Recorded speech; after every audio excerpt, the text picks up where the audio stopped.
একটা ছেলেকে বলতে বলেন, এখানে আইসা দাঁড়াই আব্বা, তোমরা একটা ছেলে আইসা বলো যে ব্রাজিল আর্জেন্টিনার খেলোয়াড়ের সাথে আমাদের ধর্মীয় সম্পর্ক কি?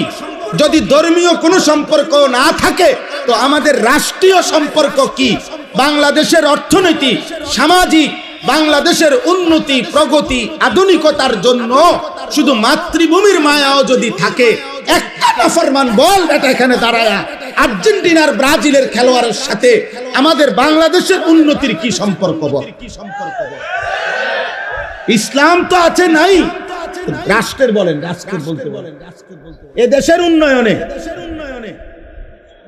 কথা বলেন না, আমাদের সাথে ওদের কি কি লেনদেন বলেন আঙ্কেল, বলেন আঙ্কেল,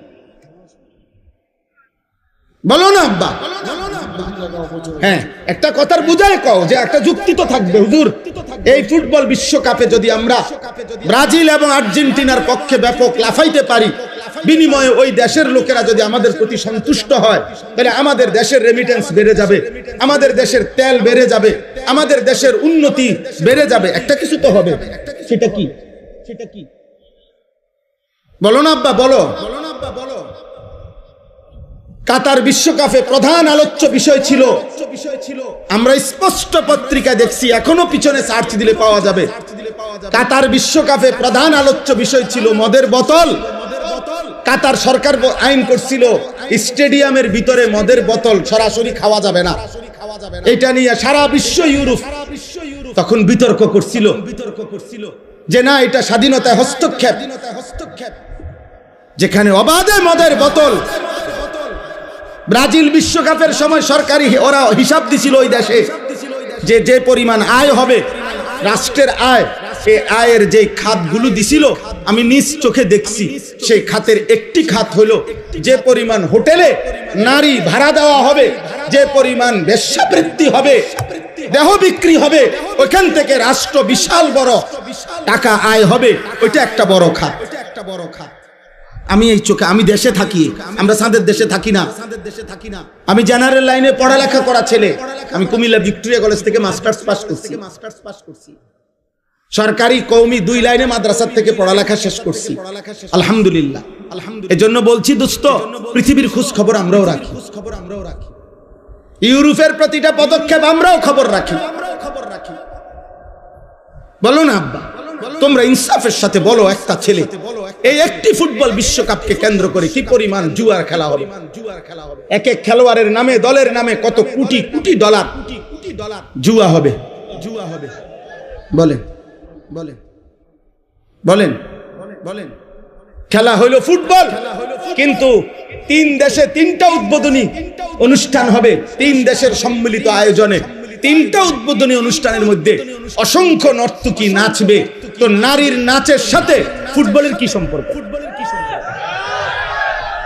বলো না ভাই, বলো না ভাই, ইনসাফ করো আব্বা, ইনসাফ করো আব্বা। নর্তকীর নাচের সাথে ফুটবলের কি সম্পর্ক? বলেন বলেন। এমন দুনিয়ার বেশি দিন থাকতাম না, এই জন্য চিন্তা করছি কইয়ে যাই,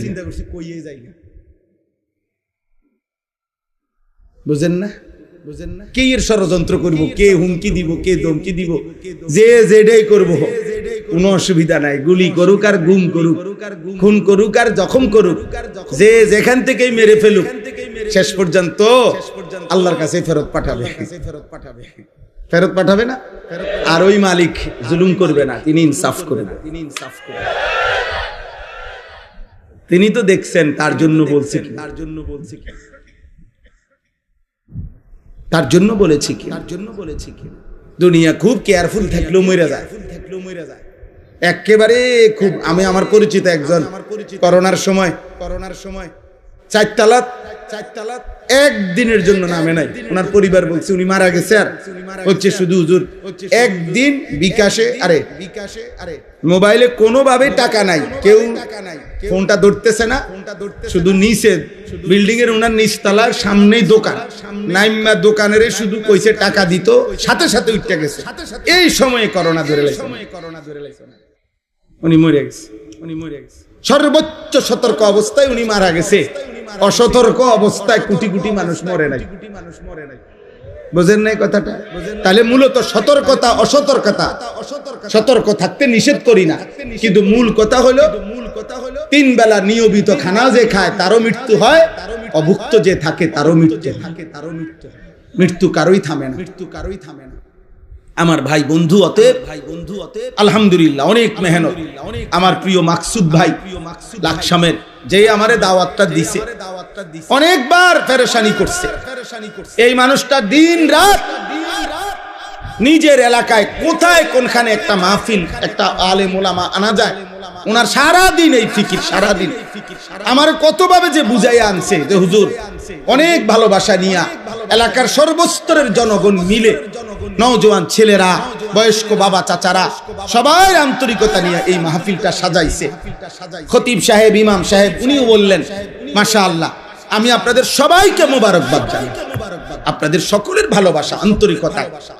এই জন্য আমি শুধু এতটুকুই বলতে চাই, আমরা সবাই মিলে, আব্বা যারা বয়স্ক আছেন, বাবা আছেন, যারা অভিভাবক শ্রেণী আছেন, আপনারা যদি এই মানুষের পরিচর্যা না করেন, শুধু বিল্ডিং দালান, সোফা খাট ফার্নিচার, শুধু ছাদ ঢালাই, এই দুনিয়ার এই সম্পত্তির আসবাবের পরিচর্যা করিলে এই সমাজ নিরাপদ থাকবে না আব্বা, এই সমাজে বেঁচে থাকা কঠিন হবে।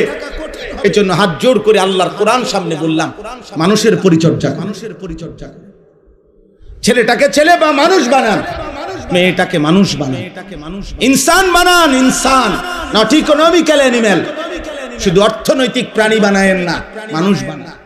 এই কথার অর্থ হইল শুধু উপার্জন করতে পারে কোনো না কোনো ভাবে, শিক্ষার মাধ্যমে হোক অথবা না শিক্ষা হোক, কোনো না কোনো ভাবে পয়সা রোজগার করতে পারা, এটা যথেষ্ট না, এটা যথেষ্ট না। আমার ছেলে কামাই করে, এটা যথেষ্ট না। আমার মেয়ের জামাই রোজগার করে, এটা যথেষ্ট না। বরং ঈমান, ইসলাম, সিজদা, আখলাক, চরিত্র, হালাল হারাম, পাক নাফাক, পবিত্রতা অপবিত্রতা, 5 ওয়াক্ত নামাজ, বন্দিগি, এইটার নাম হচ্ছে মানুষ। এইটার নাম কি বলেন না? আখলাকের নাম মানুষ, গোলামির নাম মানুষ, আল্লাহর বন্দিগির নাম মানুষ। আর নাই তো শুধু উপার্জন করে, সে ইকোনমিক্যাল অ্যানিম্যাল, অর্থনৈতিক প্রাণী। সে শুধু উপার্জনকারী প্রাণী, যে শুধু রোজগার করে, উপার্জন করে কোনো না কোনো ভাবে, হয় পড়ালেখা করে নয়তো পড়ালেখা ছাড়া। কিন্তু মানুষ হওয়া ভিন্ন জিনিস, মানুষ হওয়া ভিন্ন জিনিস। কোরআনুল কারীম এই জন্য আল্লাহ তাআলা বলছেন পরিষ্কার, আপনি রাগ করলেও বলতে হবে, সুখ করলেও বলতে হবে। আল্লাহর কোরআনে আল্লাহ বলছে, যেই দিল আল্লাহকে নিয়ে ভাবে না, যেই কান আল্লাহর কথা শুনে না, যেই চোখ আল্লাহর আয়াত দেখে না, খোদার কসম আল্লাহ বলছে উলাইকা কাল আনআম, ওই মানুষগুলো জানোয়ার, জানোয়ার, জানোয়ার। আল্লাহ বলছে। আপনার প্রতিবাদ করার ইচ্ছা থাকলে কোরআনের সাথে কইরেন, আমার কোনো আপত্তি, আমার কোনো আপত্তি। আপনার হিম্মত থাকলে আল্লাহর সাথে কথা বলেন, আল্লাহর সাথে কথা বলেন। কিন্তু আল্লাহ পরিষ্কার বলছে, দিল যার আল্লাহকে নিয়ে ভাবে না, কান যার আল্লাহর কথা শুনে না, চোখ যার আল্লাহর আয়াত দেখে না, ও জানোয়ার, ও জানোয়ার। আল্লাহ বলছে, আল্লাহ বলছে অত্তাবা হাওয়াহু ফামাসালুহু কামাসালিল কালব। আল্লাহ বলছে মনের ইচ্ছে মতো যে চলে, মনের ইচ্ছে মতো যে চলে, খোদার কসম কোরআনের আয়াত, আল্লাহ বলছে তার জীবন কুত্তার জীবন। ফামাসালুহু কামাসালিল কালব, তার দৃষ্টান্ত, তার উদাহরণ কামাসালিল কালব, কুত্তার মতো। কালবুন মানে কুত্তা, কালবুন মানে কুত্তা। মনের ইচ্ছা মতো চলে।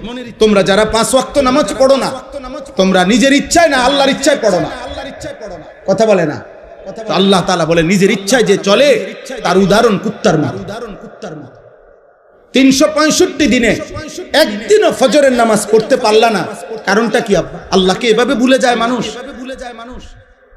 এভাবে ভুলে যায়। আহা, এই পৃথিবীর সাধারণ থেকে সাধারণ যদি কেউ কারো জন্য কোনো সুপারিশ করে, সে তো কথা জানতে চায়, কি বিষয়ে সুপারিশ করতাম, কি বলতাম, আমনে কদ্দুর আগ গাইছেন, আমনে কোনানে আইয়া বাজ্যা গেছেন, হ্যাঁ, কাগজপত্র কি কি আছে। আমি আজকে একজন ডাক্তারকে বলছি, আমার বিবিরে ডাক্তার দেখাইতাম শনিবারে, আমার ঘনিষ্ঠ, উনি বলছে হুজুর গত 2-3 বছরে যত ডাক্তার দেখাইছেন এই বিষয়ে সবগুলো স্লিপ প্রেসক্রিপশন নিয়ে আইছেন। কথা বোঝেন নাই আমার। তো নবী সাল্লাল্লাহু আলাইহি সাল্লামের কাছে যেই উম্মত সুপারিশের জন্য যাইবে হাসরের ময়দানে, ইয়া রাসূলুল্লাহ আমি আনিসুর রহমান, এই যে আমার কাগজ ফাইল, আমার জন্য একটু সুপারিশ করেন। তো নবী সাল্লাল্লাহু আলাইহি সাল্লাম তাকায়া দেখবে 365 দিন খোদার এক বছরে একদিনও ফজরের নামাজ পড়ে নাই, 40 বছর টানা সুদ খাইছে, 40 বছর টানা বিড়ি সিগারেট খাইছে, 40 বছর টানা কথায় কথায় গালিগালাজ করছে, প্রতিদিন রঙিন টেলিভিশনে নর্তকীর ছবি দেখছে। এইভাবে লেখা আছে নামের নিচে আমল নামায়। আল্লাহর নবী তখন বলবেন উম্মত, এই আমার উম্মত, এই শ্রেষ্ঠ নবীর উম্মত। আমি 23টা বছর তায়েফের পাথরের আঘাতে আমার সারা দেহ রক্তাক্ত হয়েছে। আমি এত রক্ত ঝরাইলাম যে আমার পায়ের জুতার সাথে পায়ের তালু রক্তে জমাট বাইদা খুলতে কষ্ট হয়েছে। 14 দিন টানা ক্ষুধার কষ্টে আমি পেটে 2টা পাথর ভাঙছি। 3 মাস আমার ঘরের চুলায়, খোদার কসম হাদিসে আছে, নবীর স্ত্রী আয়েশা বলছে রাদিয়াল্লাহু তাআলা আনহা, 3 মাস নবীর সংসারে টানা চুলায় কোনোদিন রান্না করা খাবার জোটে নাই। উহুদের দান করা শহীদে গর্তের মধ্যে এতটা সময় পড়েছিল যে নবীজি কাউকে ডাকতেও পারতেছিলেন না, কেউ খুঁজতেও পাচ্ছিলেন না। আল্লাহর নবী এভাবে আহত হয়ে রক্ত মাখা দেহ নিয়ে উহুদের প্রান্তরে পড়েছিলেন। নবী বলবেন উম্মত, এই আমার তায়েফের রক্তের বিনিময়, এই আমার উহুদের দান শহীদ করার বিনিময়, এই আমার পেটে পাথর বাঁধা ক্ষুধার কষ্টের বিনিময়, এই আমল নামা। 60 বছর বয়সেও বিড়ি সিগারেট, 60 বছরের দাড়িওয়ালা বুড়া এখনো নর্তকীর নাচ, টেলিভিশনে চা দোকান, নাচ গান দেখা। আমি আল্লাহর সামনে এটা কেমনে সুপারিশ করি? বলেন না। নবীজির সুপারিশ মানে কি? আপনার গুনাহ মৃত্যু পর্যন্ত মজবুতির সাথে গুনাহ চলবে, এক সুতা আপনি নড়াচড়া করবেন না গুনাহ থেকে। আর নবী শুধু দাঁড়াইবেন আর নবী বেহেশতে ঢুকাবে, এটা নিয়ে সুপারিশ। কথা বলেন না কেন? বলেন একজন মুসলমান বলেন, সুপারিশ বলতে কি বুঝছেন? সুপারিশ মানে তো আবেদন, সুপারিশ মানে কি গ্রহণ? কথা বলেন না কেন? সুপারিশ মানে মুক্তি, সুপারিশ মানে নাজাত, সুপারিশ মানে জান্নাতে ঢুকানো, সুপারিশ মানে আবেদন। কেউ যদি সুপারিশ করে এটা প্রমাণ করে আবেদন, এটা আবেদন করছে, গ্রহণ করা, অনুমোদন করার জন্য ভিন্ন আরেকজন আছে। কথা বলে না। তাহলে নবীজি কি করবে? সুপারিশ করবে, তো এটা অনুমোদন করার জন্য আরেকজন কেউ থাকবে নি, তিনি কে? আরে বলেন না কে? তো নবীজি আবেদন করিলে, মনে করেন নবীজি আবেদন করার পর 1 কোটি মানুষ, সাপোজ আর কি 1 কোটি মানুষ আবেদন করছে, আল্লাহ তাআলা যদি বলে বন্ধু আপনার আবেদনে ধরেন আমি একজন বাদে বাকি সবাইকে জান্নাত দিলাম, একজনকেই শুধু জাহান্নাম দিলাম, আর সেই একজন যদি হয় আনিসুর রহমান, তাহলে বাকি সবাই জান্নাতে গেলে আমার কি লাভ? কথা বুঝেন নাই আমার? নবীর সুপারিশে মনে করেন 100 কোটি যাবে। এই ছেলে, এই বেয়াদব, এই বেটা বেয়াদব, মোবাইল ধরলা কেন? গাদ্দারি করো কেন? তুমি চলে যাও বেটা, তোমার মতো ফালতু শ্রোতা না হলে চলবে বেটা।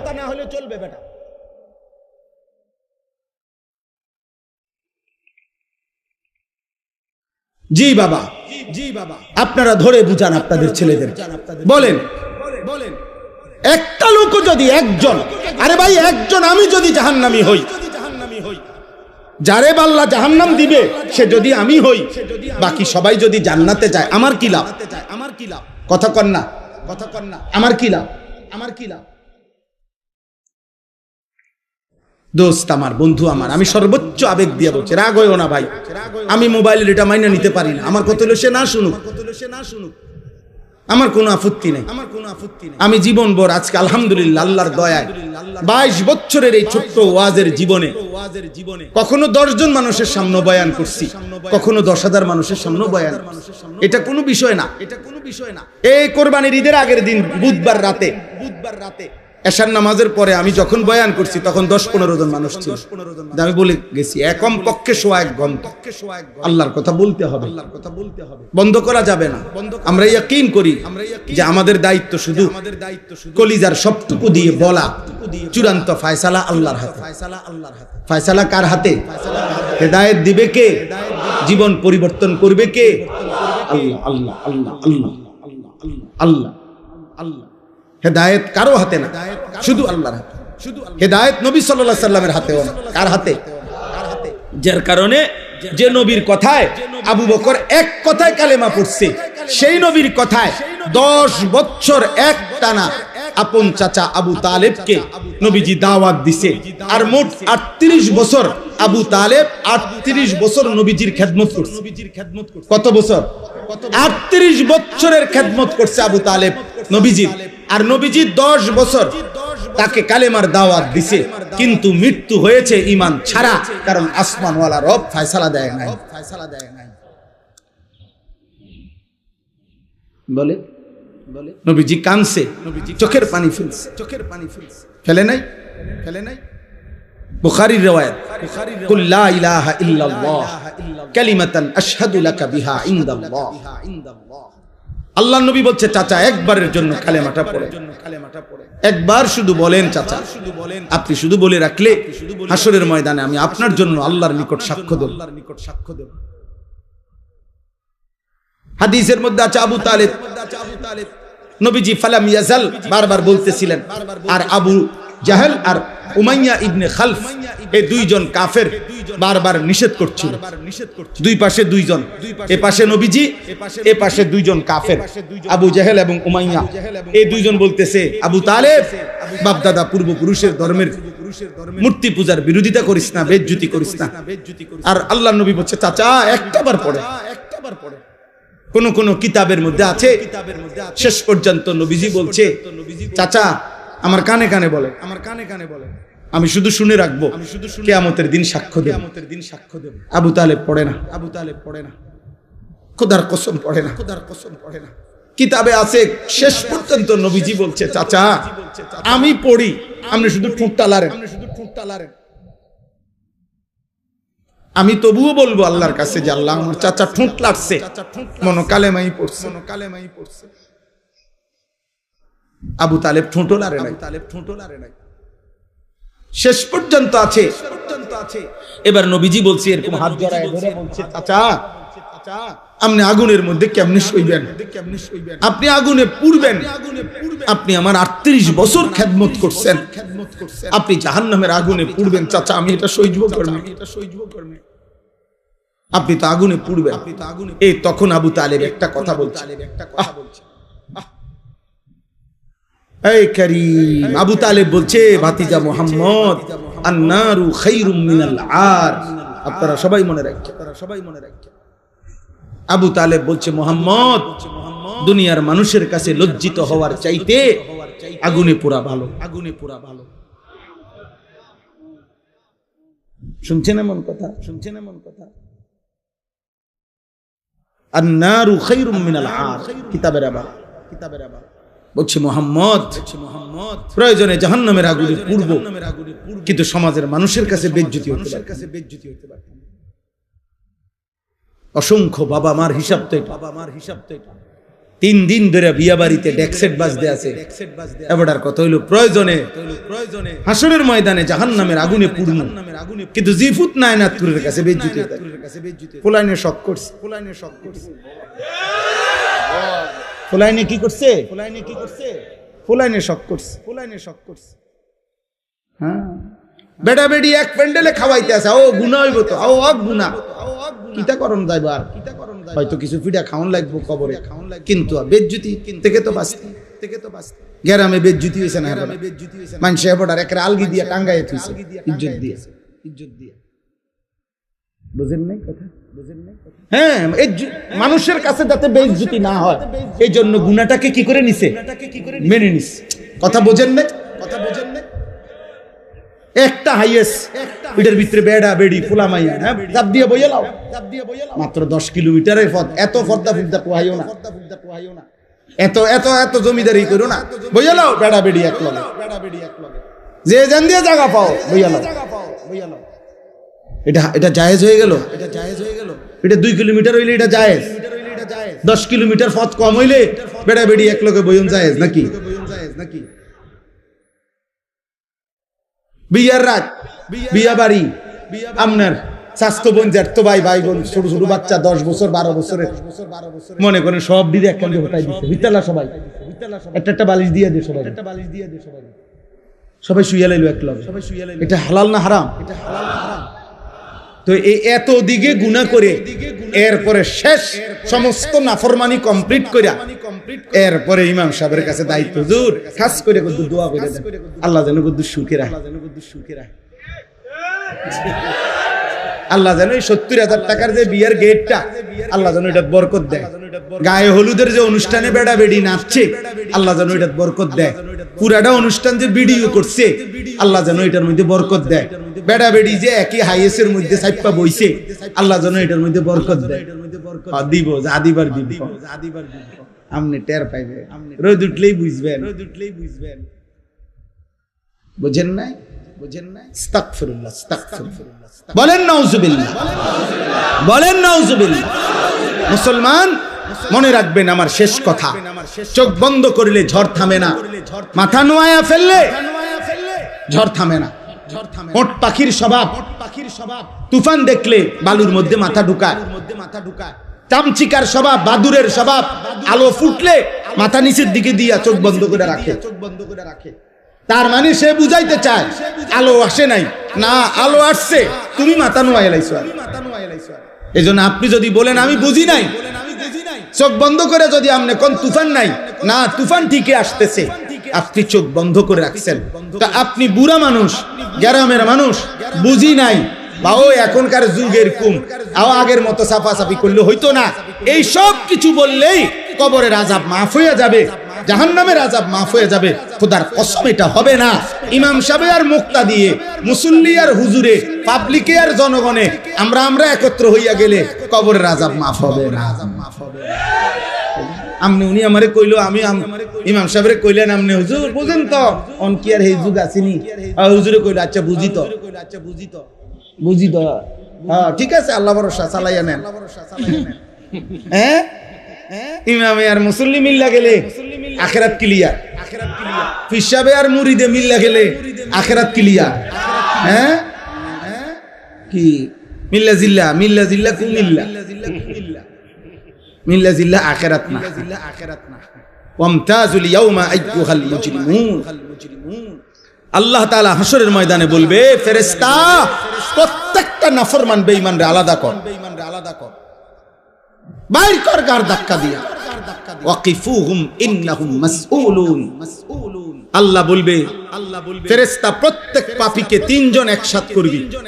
প্রিয় ভাই, কোরআনের আয়াত, প্রত্যেক পাপীর বেলায় আল্লাহ বলবেন 3 জনকে একসাথে করবা। 1 পাপীকে, 2 এই পাপ কাজে তার সঙ্গী যে ছিল তাকে, 3 এই পাপ করতে গিয়ে সে যার উপরে ভরসা করছে তারে শেল্টার দিছে, সে যে সেই গডফাদার যে তাকে অন্যায় করতে, চুরি করতে, জিনা করতে, মদ খাইতে, জুয়া খেলতে, নারী দেখতে, জুলুম করতে, সন্ত্রাসী করতে, চাঁদাবাজি করতে, হারাম করতে যে তাকে শেল্টার দিছে, আল্লাহ বলবে 3 জনকে একসাথে করো। খোদার কসম আল্লাহ বলেন, আর জাহান্নামের রাস্তায় দাঁড় করাও, আমি একটা একটা করে জিজ্ঞেস করব আর জাহান্নামে পৌঁছায় দেব। কোরআন শরীফের আয়াত, উহশুরুল্লাযীনা যালামু ওয়া আযওয়াজাহুম ওয়া মা কানু ইয়াবুদুনা মিন দুনিল্লাহ ফাহদুহুম ইলা সিরাতিল জাহিম ওয়াকিফুহুম ইন্নাহুম মাসউলুন মা লাকুম লা তানাসারুন বাল হুমুল ইয়াওমা মুস্তাসলিমুন। আল্লাহ তখন ওই 3 জনকে, পাপীর সঙ্গী, পাপ কাজ সে যার উপরে ভরসা করে করছে, এই 3 জনকে একসাথে করে আল্লাহ বলবেন, কি হলো, একজন আর একজনকে সাহায্য করছো না কেন? একজন আরেকজনকে এখন কিছু বলছো না কেন? সহযোগিতা করছো না। আল্লাহ আমাকে মাফ করে দেন, আল্লাহ আমাদের সবাইকে মাফ করে দেন। প্রিয় ভাই জওয়ান মুসলমানের নওজওয়ান আব্বা, আগামীর পৃথিবী তোমাদের। তোমরা যাদের বয়স 14 বছর, 16 বছর, 18 বছর, 20 বছর, আমার আব্বা, তোমরা এত কম বয়সে এমন সুন্দর হায়াত নষ্ট করো। এত নারী দেখো না আব্বা, এত নারী দেখো না, এত অশ্লীল ছবি মোবাইলে দেখো না। মদের আড্ডা, জুয়ার আড্ডায় যাইও না। জিনার ব্যভিচার, নারীর আড্ডায়, হারাম কোন মেয়ের সাথে প্রেম ভালোবাসা, হারাম কোন সম্পর্ক, পার্ক রেস্তোরাঁ বিনোদন, রাতভর গল্প, মোবাইলে আলাপ, বাস্তবতার হারাম প্রেম, সবটাই জিনা। খোদার কসম, হাতেরও জিনা, পায়েরও জিনা, চোখেরও জিনা, লজ্জাস্থানেরও জিনা, সবটাই নবীজি বলছে জিনা। লজ্জাস্থান দিয়ে যে অপকর্ম করে সেটাও জিনা, হাত দিয়ে যে হারাম নারী ছুঁয়ে দেয় এটাও জিনা, চোখ দিয়ে যে হারাম নারী দেখে, মানে যাকে দেখার অনুমতি নাই, এটা চোখের জিনা, কানের জিনা, হাতের জিনা, পায়ের জিনা। নবীজি বলছে, বিশুদ্ধ হাদিস, বুখারী মুসলিমের হাদিস। সাথে সাথে মদ, নেশা। আল্লাহ নবী সাল্লাল্লাহু আলাইহি ওয়াসাল্লামের একটা হাদিস শুনেন, ছেলের আব্বা একজন হলো যদি ভাবো তাহলে শুনো। খোদার কসম, নবীজি বলছেন, আমার কাছে নির্ভরযোগ্য আরবি তাফসীর আছে, আত-তাফসীরুল মুনীর, এই তাফসীরের মধ্যে আছে এই হাদিস। নবীজি বলছেন, দুইটা পাপ, এক নাম্বার হলো জিনা, নারীর সাথে যে হারাম কাজ করে, দুই যে মদ পান করে, মান জানা ওয়া শারিবাল খামরা, নেশা, নেশা, মদ, নেশা, মদখোর, নেশাখোর, যে ফুট্টাখোর, বাবাখোর, গাঁজাখোর, ইয়াবাখোর, হারামখোর, হারামখোর, হারামখোর, নেশাখোর, হারামখোর, ফুট্টাখোর, হারামখোর, বাবাখোর, হারামখোর, হারামখোর।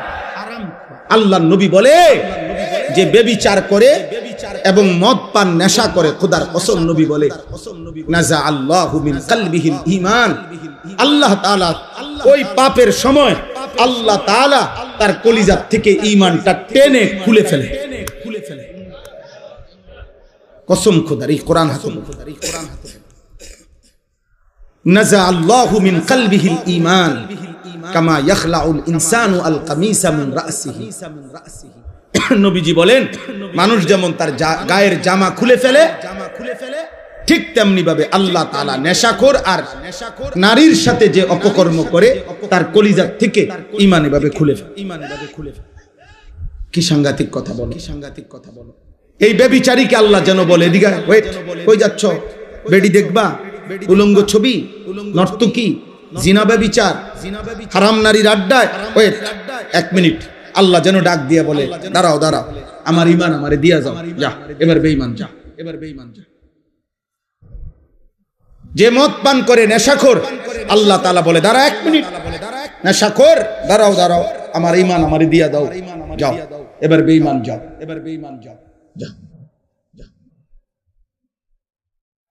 নবীজির একজন বিখ্যাত সাহাবী ছিল আবু দারদা। সাহাবাদের মধ্যে সবচেয়ে বেশি ইবাদত করতেন যিনি, আবু দারদা, সাইয়্যিদুজ জুহাদ, দুনিয়া বিমুখ আখিরাতমুখী সাহাবাদের মধ্যে যিনি সর্দার ছিলেন, ওনার নাম ছিল আবু দারদা রাদিয়াল্লাহু তাআলা। নবীজি ওনাকে 3টা ওসিয়ত করছিলেন। উনি নিজে বলছে, আমার বন্ধু, আমার নবী আমাকে 3টা ওসিয়ত করছে। 1 নাম্বার, লা তুশরিক বিল্লাহ ওয়া ইন কুতি'তা আও হুররিকতা। বলছে আবু দারদা, যদি তোমাকে গলা কাইটা হত্যাও করে, যদি তোমাকে আগুনে পুড়িয়েও ফেলে, আল্লাহর সাথে শিরিক করো, আল্লাহর সাথে শিরিক করো। কি করো না? কি করো না? শিরিক করো। মাইরা ফেলুক আর পুরাইয়া ফেলুক, আল্লাহর সাথে শিরিক করো, আল্লাহর সাথে শিরিক করো, আল্লাহর সাথে ভিন্ন কাউকে ডাইকো না, এক জাররা পরিমাণ আল্লাহর সাথে কাউকে মিলাইও না, আল্লাহর সাথে কাউকে মিলাইও না, ধর্মের নামেও না, অধর্মের নামেও না, অধর্মের নামেও না। কোন চাওয়া পাওয়া পূরণ হওয়ার জন্য পৃথিবীর কারো কাছে আল্লাহর সমকক্ষ মনে করেছেও না, মাখলুকের কাছে চাওয়া যায় না, চাইতে হয় শুধু কার কাছে? আল্লাহর কাছে, আল্লাহর কাছে, আল্লাহর কাছে। আল্লাহ আমাদেরকে বুঝার তৌফিক দান করুন।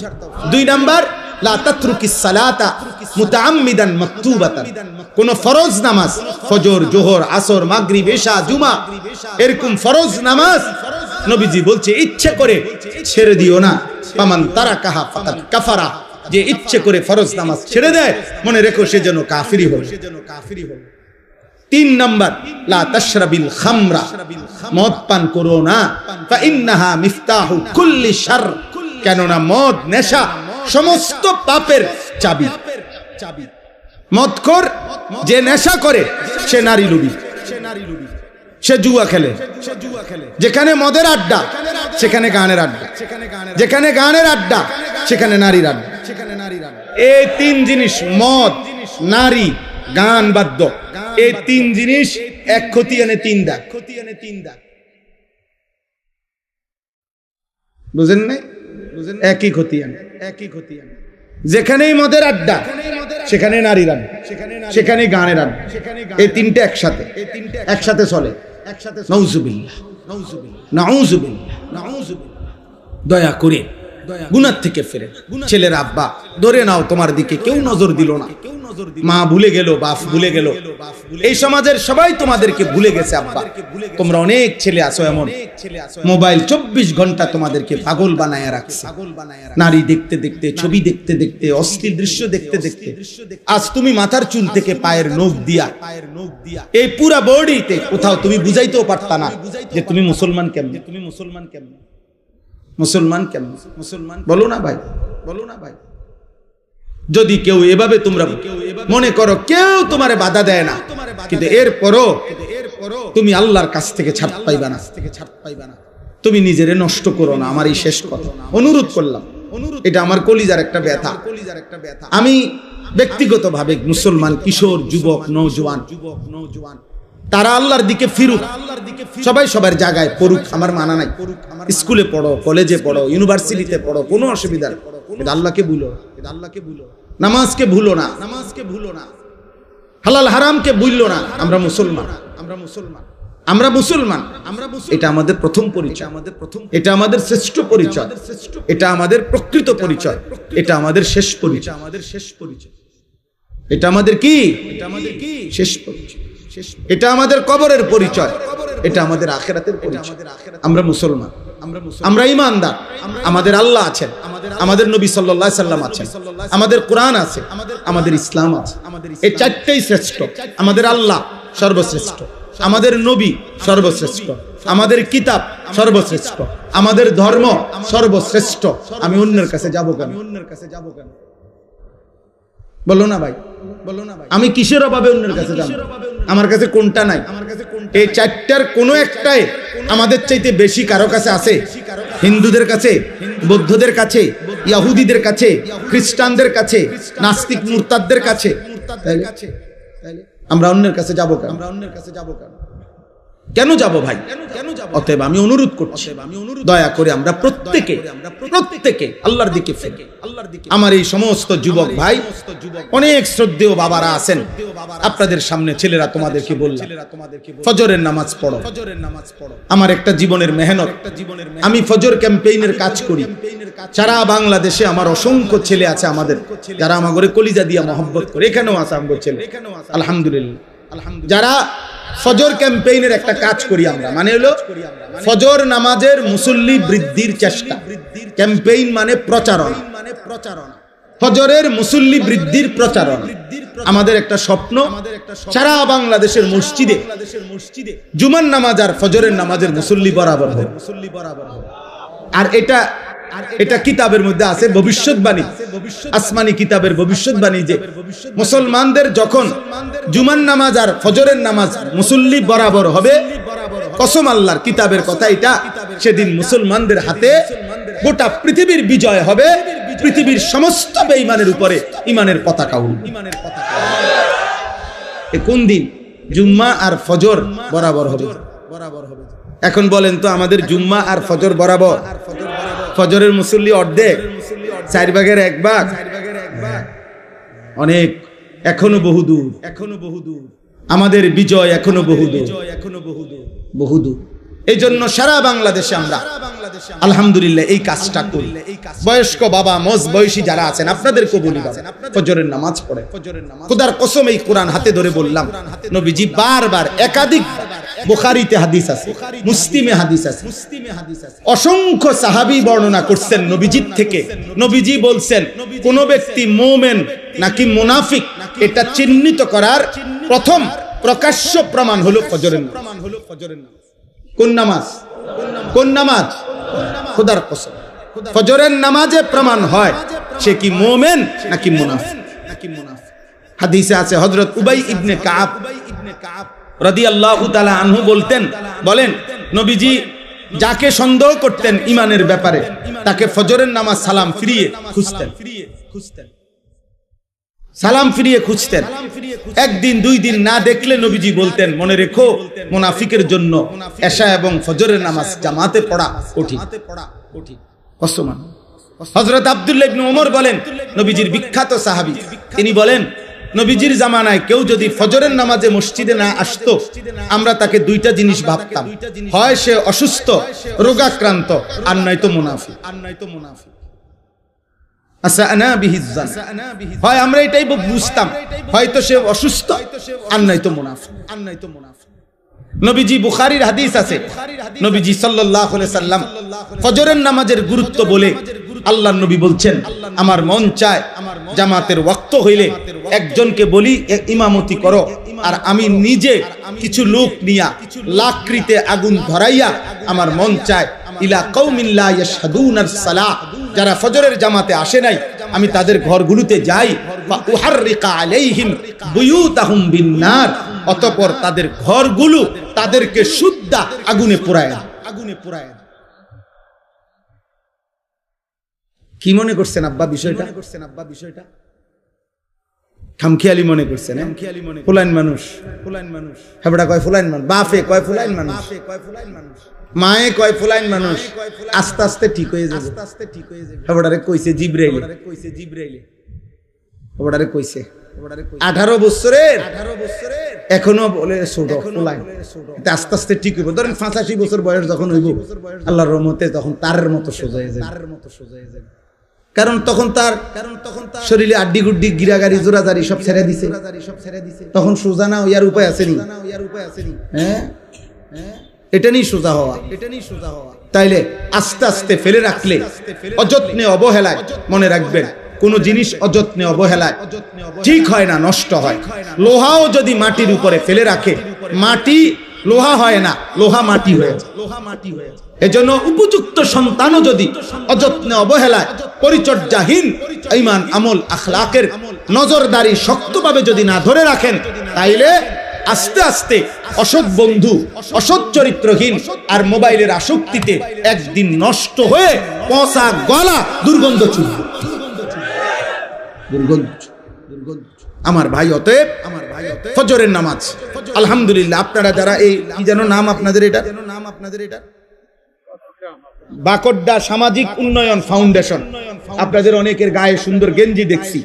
আপনারা এই গেঞ্জি পড়ুয়া সবাই আপনাদের ফাউন্ডেশনের যারা মুরব্বী আছে আপনাদেরকে নিয়ে নওজোয়ান ভাই তোমরা ফজরের কাজ করো। আমি একটা তোমাদেরকে বললাম যে কাজটা কি, একদম সহজ কাজ, সহজ বুদ্ধি। একজন ছেলে যুবক কিশোর সিদ্ধান্ত নিবে আমি ফজরের নামাজ জামাতে পড়ব, আমার একজন বন্ধুকে ফজরের জন্য জাগাও। এ দূরে আমাগো কাম, আমি ডাকবো তাকে, সে ডাকবে আমাকে। দুই দোস্ত পরস্পর সমঝোতা করে নিবে, বন্ধু তুমি আগে উঠলে আমারে উঠাইও, আমি আগে উঠলে তোমারে উঠাইব। ইনশাআল্লাহ কোরআনের বক্তব্য দ্বারা বোঝা যায় দুই বন্ধু একজন আরেকজনকে নেক কাজে সহযোগিতা করবে। খোদার কসম আল্লাহ কিয়ামতের দিন বলবে, ও বন্ধুরা যারা একে অপরকে নেক কাজে সহযোগিতা করেছিলে একসাথে বন্ধুরা হাত ধরাধরি করে জান্নাতে ঢুকবে। কোরআন শরীফের আয়াত, উদখুলুল জান্নাতা আনতুম ওয়া আজওয়াজুকুম তুহবারুন। নেক কাজের বন্ধুরা একে অপরকে হাত ধরাধরি করে জান্নাতে। এই জন্য এটা আমি অনুরোধ রই। আলহামদুলিল্লাহ। তোমরা এলাকা কোথায়? কোথায়? নানঝাটি। ওইখানে ওরা দাঁড়াও তোমরা দাঁড়াও। এই দেখেন এরাও আমাদের এই ফজর ক্যাম্পেইনের কাজ করে। ওই যে এদের গেঞ্জির মধ্যে লেখা আছে ফজর ক্যাম্পেইন। এরকম অনেক আছে, সারা বাংলাদেশে আছে। আলহামদুলিল্লাহ। সারা বাংলাদেশ। সিলেটে আমরা কিছুদিন আগে প্রোগ্রাম করছি, ফজরের বাদ বয়ান করছি মসজিদে, সিলেটের বড় মসজিদে, বিভাগীয় শহরে। হ্যাঁ, সিলেট আম্বরখানা নাকি, আম্বরখানা পয়েন্ট মসজিদ। ফজরের ওয়াক্তে এলাকাবাসী, ওই যে ওই সিলেটের আজকে আসছে, হে বলতেছে কয় তার আত্মীয় রাত্রে 3:30 বাজে আপনার মোটরসাইকেল দিয়ে দূর জায়গা থেকে ফজরের জামাত ধরছে। পুরা 3 তালা মসজিদ, সব তালা কানায় কানায় পূর্ণ হয়েছে ফজরের জামাত। আমার এটা কোনো দল না, সংগঠন না। আমি বিগত নির্বাচনেও প্রার্থী না, সামনে নির্বাচনেও প্রার্থী না। আমার এটা নাই, আমি এটি বুঝি কম। বুঝেন নাই? আমি বুঝি আল্লাহর কথা বলা, হ্যাঁ, যার যার সাধ্য মতো চেষ্টা, হ্যাঁ, যা যে এর চাইতে বেশি কাজ করতেছে আলহামদুলিল্লাহ। প্রত্যেকের সাধ্য মতো কম বেশি দিনই কাজ করা, ঠিক না বলেন? উচিত কি না বলেন? এই জন্য প্রথম জিম্মাদারি ফজরের জন্য ইনশাআল্লাহ আপনারা বাবারা, আপনারা আপনাদের সন্তানদেরকে উঠান। আপনি আপনার ছেলেটার সামনে দাঁড়িয়ে উঠান, স্ত্রীকে উঠান। আল্লাহর নবী বলছে যে স্বামী স্ত্রীকে ফজরের নামাজের জন্য জাগিয়ে দেয়, যে স্ত্রী স্বামীকে